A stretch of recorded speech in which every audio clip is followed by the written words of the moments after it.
Earlier this morning, Esme Murphy sat down with Minnesota Attorney General Keith Ellison. And joining us right now is Attorney General Keith Ellison. Thank you so much for coming in this morning. I know there have been a lot of sleepless nights. How are you feeling? You know, I'm a little fatigued, but I'm fine. I'm energized. You know, there's a lot of work to be done, and I'm up for it. I'm ready. You must be relieved. For many reasons. I mean, I was so glad that last night seemed to be much better, and hopefully tonight will be even better. So that is a relief, I'll agree. Okay.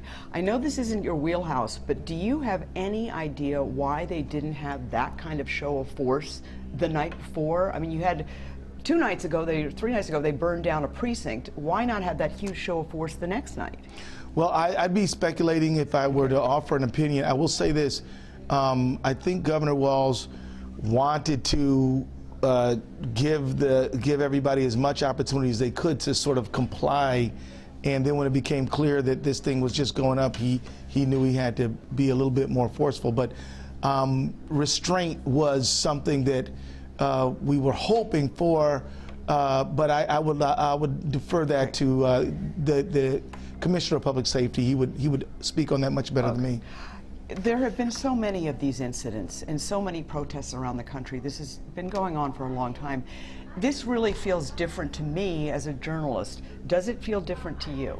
Yes, it does. I mean, but it feels like the logical extension of what we've seen over the past several years and even decades. I mean, look, in the 1960s, there were a lot of civil disturbances. They issued something called the Kerner Commission Report, right. 68, and it said Two nations. Yeah, and it said, look, you know, the kindling for the disturbance may have been joblessness, discrimination, but the spark is always very negative interactions between police and community.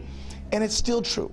We have more inequality, more disparity than we did even in the 60s in many ways. The minimum wage has not kept up with what it was in the 60s.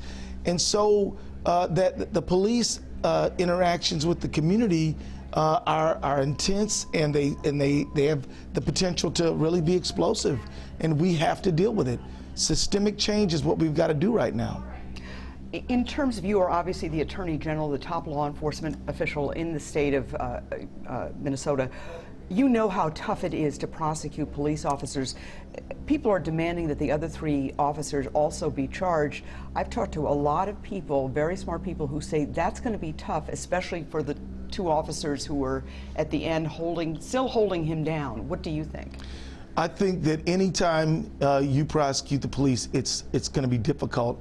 I mean, let me just remind people about how difficult it was to get a conviction in the Walter Scott case. That's a case where he was running away from the officer in South Carolina, and the officer took a stance and just shot him down.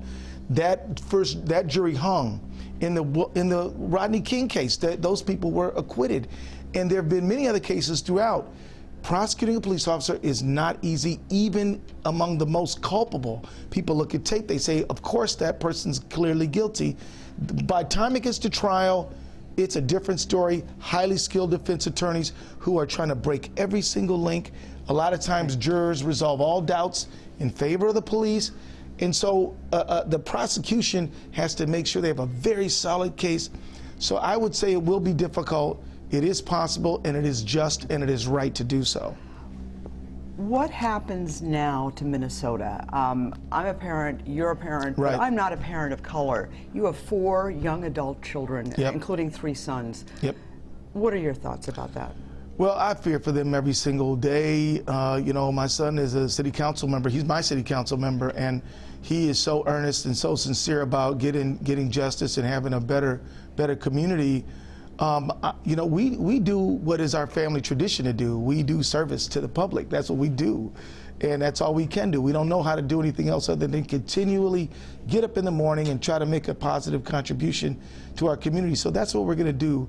But we know that we've got to do more than just seek justice for Mr. Floyd.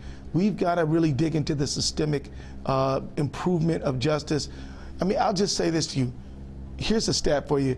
27% of African Americans own their own home in Minnesota. About 70+ do among the white community. About the average income for African Americans in Minnesota was about 32,000 until it dropped to about 27,000. It's creeped up a little, but in Minnesota, the average is about 68,000. I mean, the income disparities, the healthcare disparities, the incarceration disparities, the arrest disparities are very stark, and that is kind of what fuels this overall problem. Okay, well, Mr. Attorney General, thank you so much for coming in. We certainly appreciate it, and we certainly hope that a new chapter going forward for the state of Minnesota, for the country, really, that maybe something good can come of all this. So thank you. Let's make it happen. Thank you.